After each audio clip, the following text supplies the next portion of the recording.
তো আজকে আমরা হিউম্যান রিপ্রোডাকশনের আর একটি পার্ট দেখতে চলেছি, যার নাম হচ্ছে ফিমেল রিপ্রোডাকশন বা স্ত্রী জননতন্ত্র। তো দেখো, আগের ক্লাসে আমরা পুং জননতন্ত্র সম্পর্কে বিস্তারিত তথ্য জেনেছি, যেমন শুক্রাশয়, প্রধান জননাঙ্গ, তারপরে আদার্স গৌণ জননাঙ্গগুলো দেখেছি। আজকে আমরা সেই একইভাবে স্ত্রী দেহের মধ্যে যে মুখ্য এবং গৌণ জননাঙ্গগুলো রয়েছে সেগুলো আজকে আমরা দেখে নিব। তো চলো শুরু করা যাক। দেখো, আজকে আমরা যেটা নিয়ে আলোচনা করছি সেটা হচ্ছে স্ত্রী জননতন্ত্র। তো স্ত্রী জননতন্ত্র কি? স্ত্রী জননতন্ত্র হচ্ছে স্ত্রী জনন, স্ত্রী জননে সাহায্যকারী অঙ্গগুলি মিলিত হয়ে, স্ত্রী জননে সাহায্যকারী অঙ্গগুলি মিলিত হয়ে যে তন্ত্র গঠন করে তাকেই আমরা বলবো স্ত্রী জনন তন্ত্র। কিরকম কাজ করে? যেমন ভ্রূণের গঠন, ভ্রূণের রোপণ, বাচ্চা প্রসব, এছাড়া বিভিন্ন ধরনের হরমোনাল অ্যাক্টিভিটিকে নিয়ন্ত্রণ করা, এই জিনিসগুলো কারা করে থাকে? এই স্ত্রী জননতন্ত্রে ইনভলভ রয়ে থাকা বিভিন্ন অঙ্গগুলি। ঠিক আছে, তো এবার দেখো, এটা একটা স্ত্রী জননতন্ত্রের ছবি, এটা একটা স্ত্রী জননতন্ত্রের চিত্র, এবং যার বিভিন্ন অংশগুলো আমরা এখন দেখতে চলেছি। তো প্রথমেই আমরা যেটা দেখে নেব সেটা হচ্ছে প্রধান যৌন অঙ্গ বা মুখ্য যৌন অঙ্গ। তো প্রধান যৌন অঙ্গ বা মুখ্য যৌন অঙ্গ কোনটি? প্রধান যৌন অঙ্গ হচ্ছে এটি, এটি হচ্ছে প্রধান যৌন অঙ্গ, যার নাম হচ্ছে ডিম্বাশয়।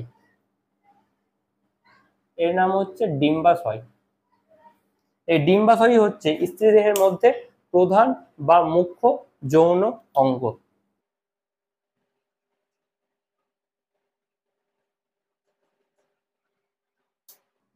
দেখো, এই ডিম্বাশয়ের কাজ কি?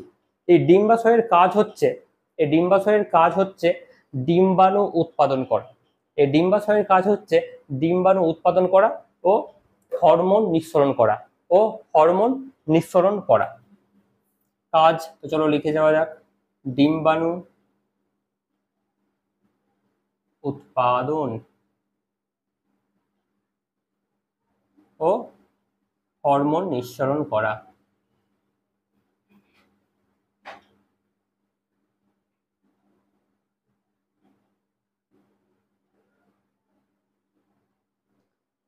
তো তোমরা জানো যে ডিম্বাশয় থেকে কোন কোন হরমোন ক্ষরিত হয়, যেমন এস্ট্রোজেন আর প্রোজেস্টেরন, এস্ট্রোজেন আর প্রোজেস্টেরন।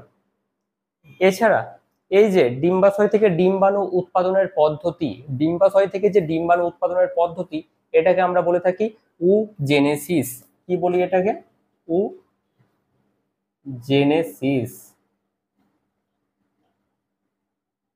ঠিক একইভাবে তোমরা শুক্রাশয়ের কি কাজ সেটা মনে করার চেষ্টা করবে। ওকে, তো এবার দেখো, এখানে আমাদের মুখ্য যৌন অঙ্গ গেল। এবার আমরা যেগুলো দেখব সেগুলো হচ্ছে গৌণ যৌন অঙ্গ। আর গৌণ যৌন অঙ্গের মধ্যে যেটি প্রথমে পড়বে সেটি হচ্ছে ডিম্বনালী। ডিম্বনালী, তো ডিম্বনালী কোনটি? ডিম্বনালী হচ্ছে এই যে এই অংশটা দেখছো, এই যে নলাকার অংশ, ঠিক আছে, এই অংশটাকে আমরা বলছি ডিম্বনালী। এই পুরো অংশটাকে আমরা কি বলছি?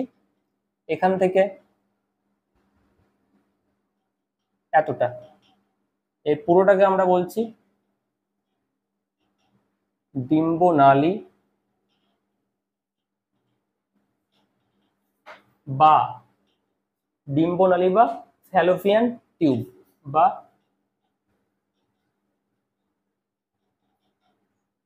Fallopian tube. এই ডিম্বনালী বা ফ্যালোপিয়ান টিউবকে আবার 4 ভাগে ভাগ করা যেতে পারে, আবার 4টি ভাগে ভাগ করা যেতে পারে।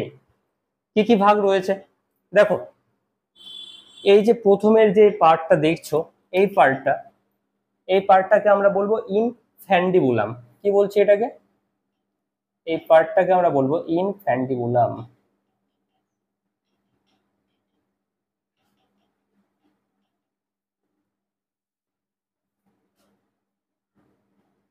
ইনফ্যান্ডিবুলাম। এই ইনফ্যান্ডিবুলামের পরে, এই ইনফ্যান্ডিবুলামের পরে এই যে প্যাঁচানো, এই যে প্যাঁচানো অংশটা রয়েছে এখানে, এই অংশটাকে আমরা বলবো অ্যাম্পুলা। কি বলবো? অ্যাম্পুলা, এই অংশটাকে আমরা বলবো অ্যাম্পুলা। এবার এই যে অ্যাম্পুলা রয়েছে, এই অ্যাম্পুলার যে পরবর্তী অংশ রয়েছে তাকে আমরা বলবো ইস্থমাস। যেমন এই অংশটা, যেমন এই যে এখানে এই অংশটা রয়েছে এটাকে আমরা বলবো ইস্থমাস।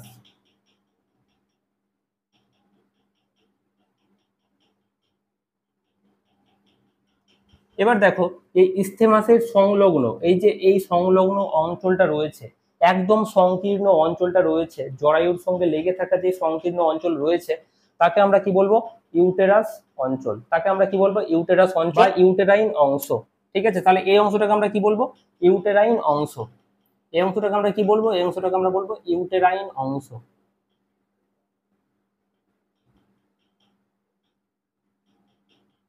ইউটেরাইন অংশ।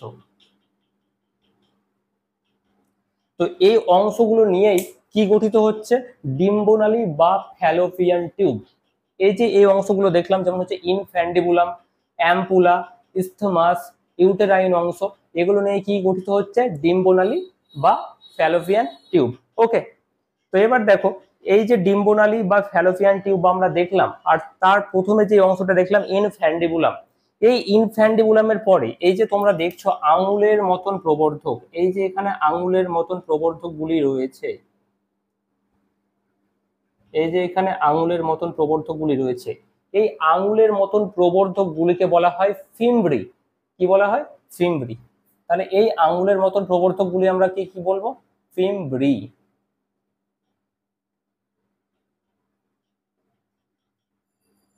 এই ফিমব্রি কথাটা না বললে কি চলতো না? বা কতটা ইম্পর্টেন্ট এই ফিমব্রি, তাহলে চলো দেখে নেওয়া যাক এর ইম্পর্টেন্স। তো দেখো এই যে ফিমব্রি বা আঙুলের মতন প্রবর্ধক গুলো রয়েছে, এই আঙুলের মতন প্রবর্ধক গুলির বিচলনের জন্যই, এই আঙুলের মতন প্রবর্ধক গুলির বিচলনের জন্যই কি হয়? এই যে এখান থেকে গ্রাফিয়ান ফলিকল থেকে যে ডিম্বাণুগুলি নির্গত হয় সেগুলো এই ডিম্বনালীতে গিয়ে পৌঁছায়। ঠিক আছে, তো এই ফিমব্রির কাজ কি? এই ফিমব্রির কাজ হচ্ছে এই ফিমব্রির বিচলনের ফলে, এই ফিমব্রির বিচলনের ফলে ডিম্বাণুগুলি কি হয়? ডিম্বনালীতে গিয়ে পৌঁছায়, ডিম্বনালীতে গিয়ে পৌঁছায়। তো চলো লিখে যাওয়া যাক এই ফিমব্রির কি কাজ কি।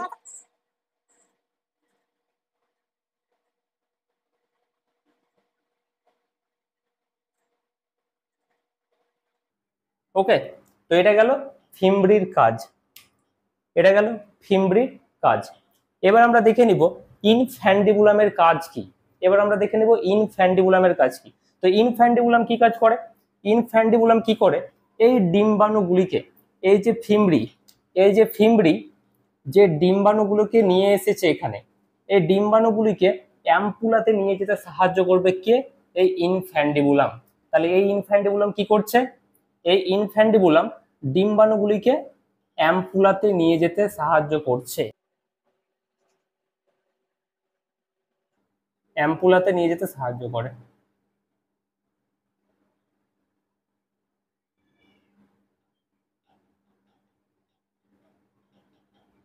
ঠিক আছে, তাহলে এই ইনফ্যান্ডিবুলামের কাজ কি? এই যে ফিমব্রি যে ডিম্বাণুকে এই ডিম্বনালীর মধ্যে প্রবেশ করিয়েছিল, সেই ডিম্বাণুকে অ্যাম্পুলাতে নিয়ে যাবে কে? সেটা নিয়ে যাবে এই ইনফ্যান্ডিবুলাম। এবার দেখো এই অ্যাম্পুলার কাজ কি তাহলে? এই অ্যাম্পুলার কাজ হচ্ছে এই অ্যাম্পুলার মধ্যে নিষেক প্রক্রিয়া সম্পন্ন হয়। এই অ্যাম্পুলার মধ্যে কি সম্পন্ন হবে? নিষেক প্রক্রিয়া।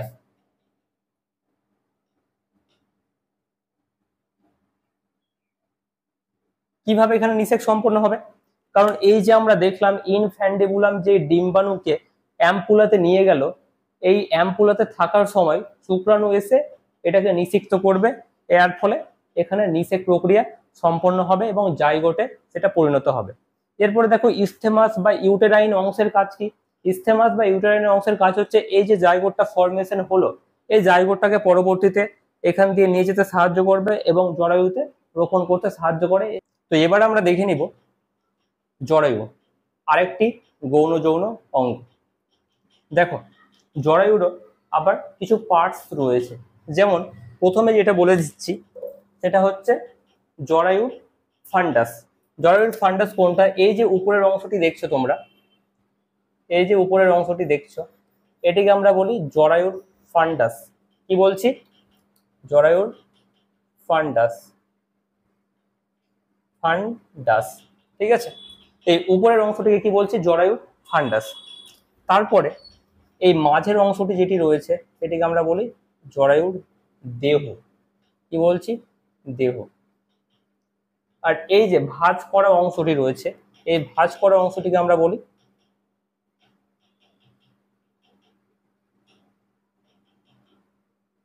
সার্ভিক্স।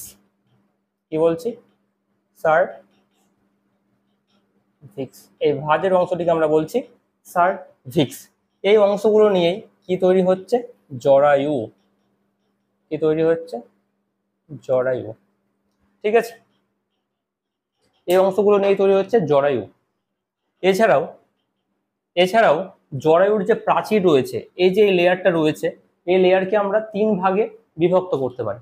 একটা হচ্ছে পেরিমেট্রিয়াম। পেরিমেট্রিয়াম কোনটা?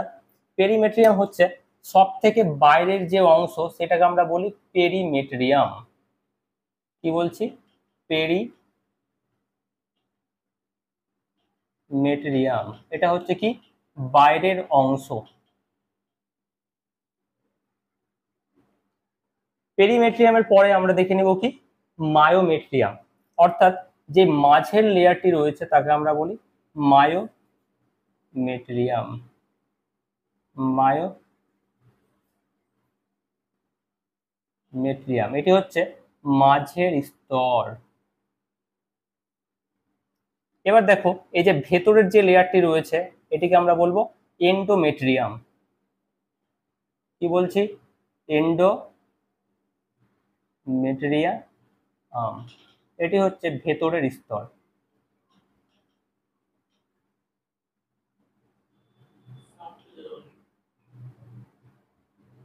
এবার এই যে এন্ডোমেট্রিয়াম রয়েছে, এই যে এন্ডোমেট্রিয়াম রয়েছে, মেনস্ট্রুয়েশনের সময় এই এন্ডোমেট্রিয়াম কিন্তু ভেঙে যায় বা ছিন্ন হয়ে যায়।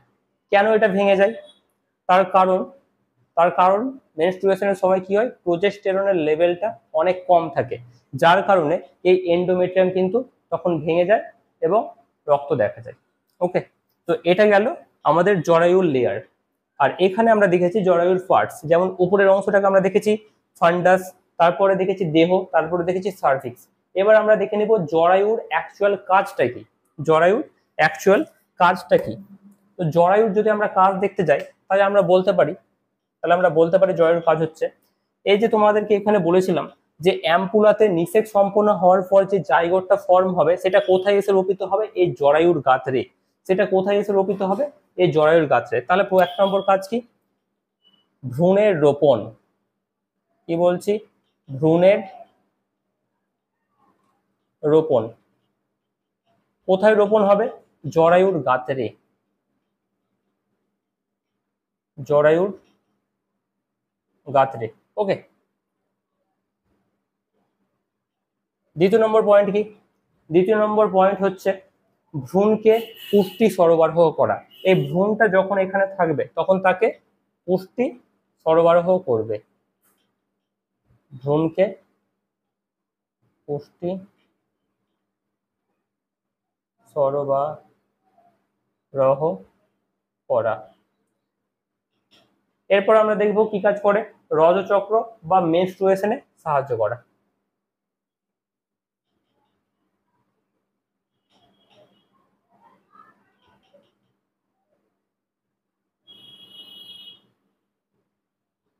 তো এগুলো হচ্ছে জরায়ুর কাজ।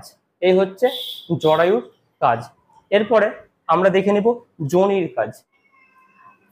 তো এই অংশটাকে আমরা বলি যোনি বা ভ্যাজাইনা। কি বলছি? যোনি বা ভ্যাজাইনা। এই যোনি বা ভ্যাজাইনার কাজ কি? এই যোনি বা ভ্যাজাইনার কাজ হচ্ছে যৌন মিলনে সাহায্য করা। কি করবে? যৌন মিলনে সাহায্য করবে। এই যোনি বা ভ্যাজাইনার কাজ কি? এর কাজ হচ্ছে যৌন মিলনে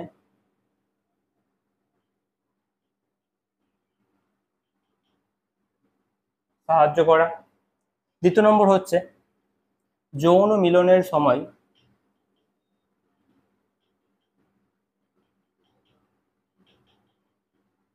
মিলনের সময় শুক্রাণুকে ধারণ করতে সাহায্য করবে, স্পার্মকে ধারণ করবে, স্পার্মকে ধারণ করতে সাহায্য করে। তৃতীয় নম্বর হচ্ছে বাচ্চা প্রসবের পথকে প্রশস্ত করে বা সন্তান প্রসবের পথকে প্রশস্ত করে।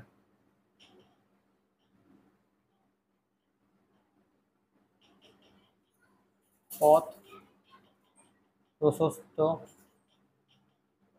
করা, ঠিক আছে। তো এই হচ্ছে যোনি বা ভ্যাজাইনার কাজ। তাহলে আমরা দেখো এতক্ষণ ধরে কি দেখলাম, এতক্ষণ ধরে আমরা মুখ্য যৌন অঙ্গ এবং গৌণ যৌন অঙ্গগুলিকে দেখলাম। মুখ্য যৌন অঙ্গ কোনটা দেখলাম? মুখ্য যৌন অঙ্গ দেখছি ডিম্বাশয়। ডিম্বাশয়ের কাজ কি?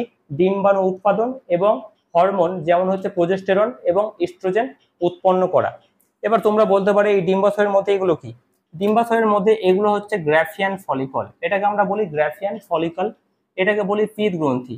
এই গ্রাফিয়ান ফলিকলের কি হয়? এই গ্রাফিয়ান ফলিকলে ডিম্বাণু ধারণ করে, এই গ্রাফিয়ান ফলিকলগুলো ডিম্বাণু ধারণ করে আর এই পিত গ্রন্থি থেকে হরমোন ক্ষরণ হয়। এরপরে দেখো আমরা বাকি যেগুলো বললাম যেমন ডিম্বনালী, তারপরে হচ্ছে কি জরায়ু, তারপরে হচ্ছে যোনি বা ভ্যাজাইনা, এগুলো প্রত্যেক কি হচ্ছে গৌণ যৌন অঙ্গ। তবে এখনো এটা শেষ হয়নি, এরপরে আমরা দেখে নিব কিছু বহিস্থ যৌন অঙ্গগুলির বিভিন্ন পার্টস। তো এবার আমরা দেখে নিব ভালভা বা বহিঃ জননেন্দ্রিয় কি। দেখো ভালভা বা বহিঃ জননেন্দ্রিয় হচ্ছে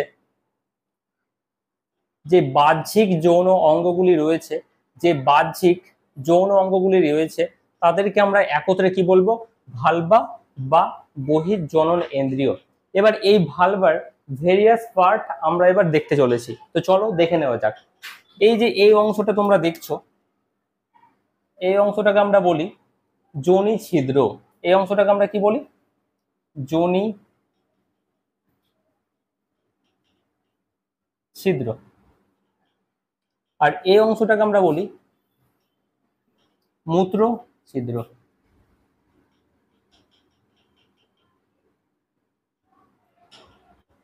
এবার দেখো এই মূত্র ছিদ্র আর যোনি ছিদ্রের উপরের যে অংশটি রয়েছে, অর্থাৎ এই যে অংশটি রয়েছে একে বলি মন্স পিউবিস। মন্স পিউবিস, এই অংশটিকে আমরা কি বলছি? মন্স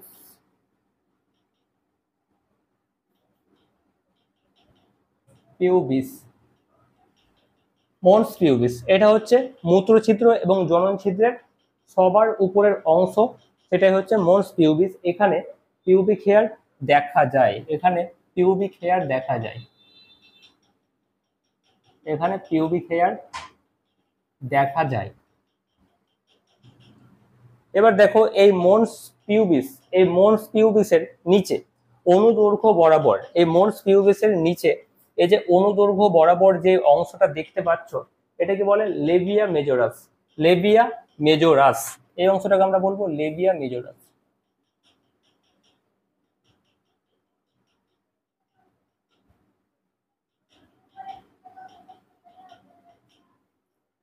মন্স পিউবিসের নিচে যে অনুদৈর্ঘ্য বরাবর, যে অনুদৈর্ঘ্য বরাবর ত্বকের লেয়ার রয়েছে, মন্স পিউবিসের নিচে যে অনুদৈর্ঘ্য বরাবর ত্বকের লেয়ারটি রয়েছে তাকে আমরা কি বলছি? লেবিয়া মেজরাস। এই লেবিয়া মেজরাসের কি হয়? এখানে লেবিয়া মেজরাসের পিউবিক হেয়ার কিন্তু উপস্থিত থাকে, এখানেও পিউবিক হেয়ার উপস্থিত থাকে, ঠিক আছে। এবার দেখো এই লেবিয়া মেজরাসের পরে, এই লেবিয়া মেজরাস অর্থাৎ এই অংশটা, ঠিক আছে, এই অংশটার পরে যে অংশটা রয়েছে, এই অংশটার পরে যে অংশটা রয়েছে সেটিকে আমরা বলবো লেবিয়া মাইনোরা। লেবিয়া মাইনোরা অর্থাৎ এই যে এই অংশটা রয়েছে এটিকে আমরা কি বলবো? লেবিয়া মাইনোরা। এই অংশটাকে আমরা বলছি লেবিয়া মাইনোরা।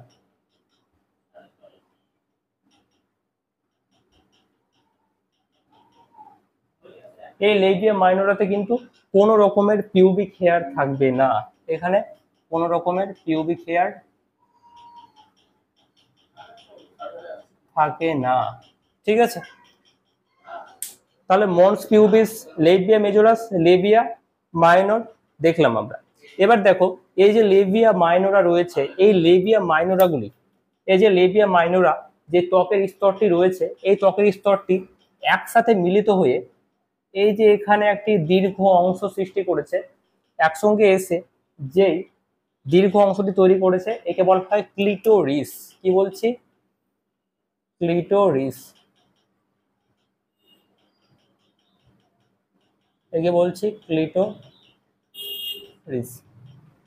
ঠিক আছে, এবার দেখো আর একটা জিনিস আমরা দেখে নিব, যেটাকে আমরা বলি হাইমেন। এই যে এখানে এই পর্দাটি রয়েছে, ঠিক আছে, এই পর্দাটিকে আমরা বলে থাকি হাইমেন। এই পর্দাটিকে আমরা বলে থাকি হাইমেন। এই হাইমেনের কাজ কি? এই হাইমেনের কাজ হচ্ছে যোনি ছিদ্রকে আবৃত করে রাখা। এই হাইমেনের কাজ কি? যোনি ছিদ্রকে আবৃত করে রাখা। ঠিক আছে, এই হাইমেনের কাজ হচ্ছে যোনি ছিদ্রকে আবৃত করে রাখা। তবে অবশ্যই মাথায় রাখবে, অনেক সময় দেখা গেছে বয়স সন্ধিকালের পরে, রজস্রাব হলে, অথবা যে কোনো ধরনের ফিজিক্যাল এক্সারসাইজ করতে গিয়েও মহিলাদের ক্ষেত্রে কিন্তু এই হাইমেন পর্দাটি ছিন্ন হয়ে যায়। মহিলাদের ক্ষেত্রে এই হাইমেন পর্দাটি ছিন্ন হয়ে যায়। তো যার জন্য এর সঙ্গে ভার্জিনিটিকে রিলেট করাটা যুক্তিসঙ্গত হবে না। কারণ অনেক সময় দেখা গেছে এই হাইমেনের এই পর্দাটি বয়ঃসন্ধিকালের পরে, রজস্রাবের সময়, অথবা বিভিন্ন ধরনের ফিজিক্যাল এক্সারসাইজ করতে গিয়েও কিন্তু এই হাইমেন পর্দাটি ছিন্ন হয়ে যায়। ঠিক আছে, এরপরে দেখো, এরপরে এই যে মূত্রছিদ্র আর যোনি ছিদ্র, মূত্রছিদ্র আর যোনি ছিদ্র যেখানে উন্মুক্ত হচ্ছে, যেখানে উন্মুক্ত হচ্ছে, যে সংকুচিত অংশ রয়েছে তাকে আমরা বলবো ভেস্টিবিউল। কি বলছি? ভেস্টিবিউল।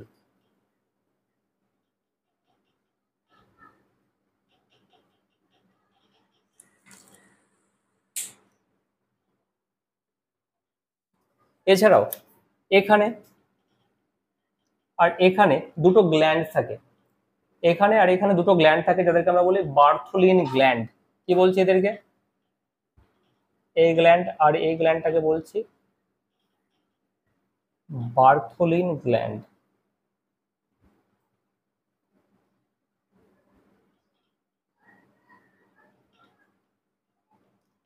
এরা কি করে?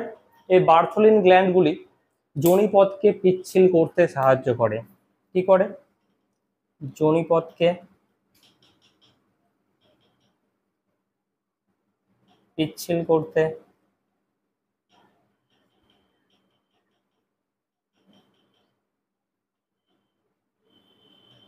সাহায্য করে।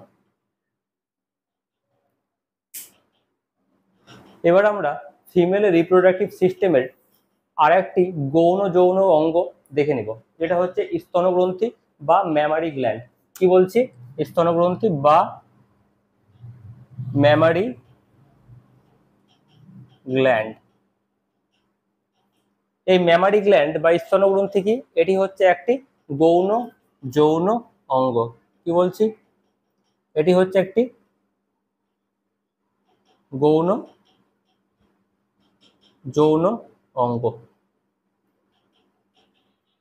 দেখো, পুরুষদের ক্ষেত্রে যে স্তনগ্রন্থি থাকে সেটা অপেক্ষাকৃত ক্ষুদ্র এবং অপরিণত ও নিষ্ক্রিয়, কিন্তু মহিলাদের ক্ষেত্রে স্তনগ্রন্থি শৈশবকালে অপরিণত অবস্থায় থাকলেও বয়ঃসন্ধির পর ইস্ট্রোজেন এবং প্রোজেস্টেরন হরমোনের প্রভাবে সেটা কিন্তু বৃদ্ধিপ্রাপ্ত হয়, এবং বাচ্চা প্রসবের পর প্রোল্যাকটিন হরমোনের জন্য সেখান থেকে দুগ্ধ উৎপন্ন হয়, এবং অক্সিটোসিন হরমোনের জন্য সেই দুগ্ধটা ক্ষরিত হয়।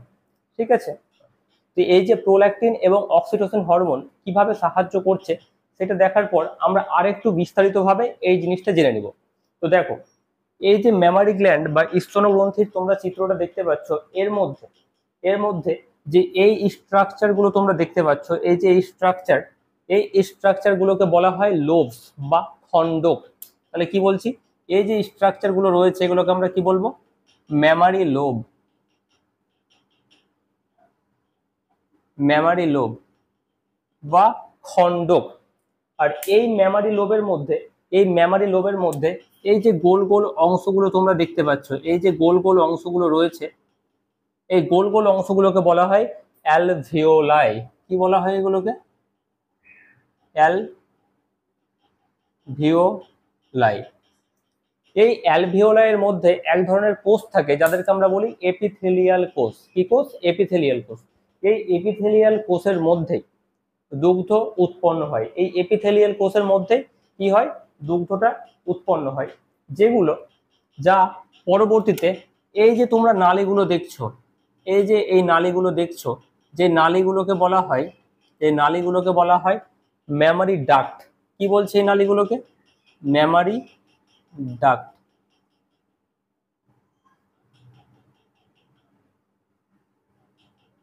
এই ম্যামারি ডাক্টের মাধ্যমে তারা অ্যাম্পুলাতে গিয়ে সঞ্চিত হয়, তারা অ্যাম্পুলাতে গিয়ে পৌঁছায়।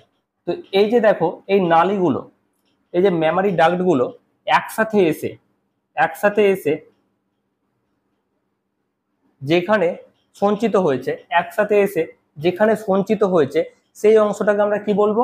অর্থাৎ এই রিজিয়নটাকে আমরা কি বলবো? এটাকে আমরা বলবো অ্যাম্পুলা। এই অংশটাকে আমরা কি বলবো? অ্যাম্পুলা।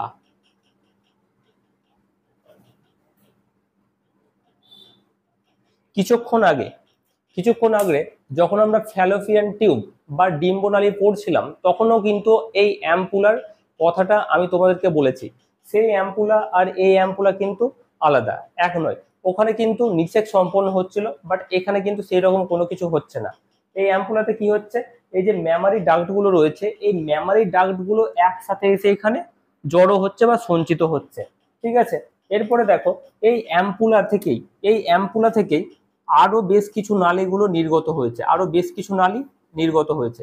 এই নালীগুলো, যেই নালীগুলো নির্গত হয়েছে, এই নালীগুলোর মাধ্যমেই ফাইনালি দুগ্ধটা বাইরে এসে ক্ষরিত হয়। তো এই যে নালীগুলোকে আমরা কি বলবো? এই নালীগুলোকে আমরা বলবো ল্যাক্টিফেরাস ডাক্ট। কি বলছি এগুলোকে? ল্যাক্টিফেরাস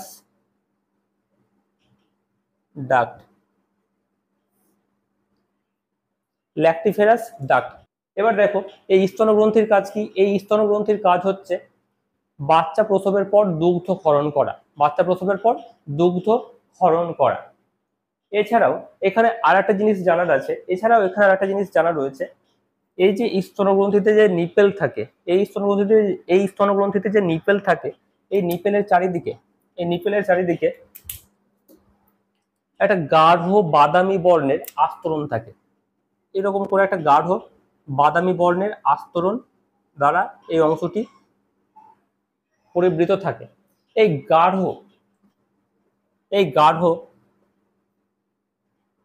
বাদামি বর্ণের আস্তরণ কে আমরা বলবো অ্যারিওলা। কি বলছি? অ্যারিওলা। ঠিক আছে, এবার তোমরা বলবে এখানে এই গাঢ় বাদামি বর্ণটা কেন হয়? ঠিক আছে, গাঢ় বাদামি বর্ণটা হয় কারণ এখানে মেলানিনের সিনথেসিসটা একটু বেশি হয়ে যায় বলে। মেলানিন সিনথেসিসটা এখানে বেশি পরিমাণে হয় বলে এখানে কিন্তু আমরা এই বাদামি বর্ণের আস্তরণটা দেখতে পাই। আচ্ছা, এবার মেলানিনটা কেন এখানে বেশি সিনথেসিস হচ্ছে? এর অনেকগুলো কারণ থাকতে পারে, তবে যেগুলো প্রাইমারি ফ্যাক্টর সেটা হচ্ছে হরমোন। এর সাথে যদি বলা যায় তাহলে ইস্ট্রোজেন এবং প্রোজেস্টেরন হরমোনের প্রভাবে এখানে কিন্তু একটু বেশি মাত্রায় মেলানিনটা সিনথেসিস হয়। তো এখন পর্যন্ত আমরা কি দেখলাম? এখন পর্যন্ত দেখো আমরা স্ত্রী জননতন্ত্রটা আমরা শুরু করেছিলাম। স্ত্রী জননতন্ত্র কি? স্ত্রী জননতন্ত্রতে আমরা দেখেছি যে স্ত্রী জননের সাহায্যকারী অঙ্গগুলি মিলিত হয়ে যে তন্ত্র গঠন করে তাকেই আমরা কি বলেছি? স্ত্রী জননতন্ত্র। এরপরে এর আমরা মুখ্য যৌন অঙ্গ দেখেছি, যেমন দেখেছি ডিম্বাশয়ের কাজ দেখেছি। তারপরে আমরা দেখেছি গৌণ যৌন অঙ্গ, যেমন গৌণ যৌন অঙ্গতে আমরা দেখেছি ফ্যালোপিয়ান টিউব বা ডিম্বনালী, তারপরে দেখেছি জরায়ু, তারপরে দেখেছি যোনি। এরপরে আমরা ভালভা বিস্তারিতভাবে দেখেছি। তারপর আমরা দেখেছি ম্যামারি গ্ল্যান্ড বা স্তনগ্রন্থি।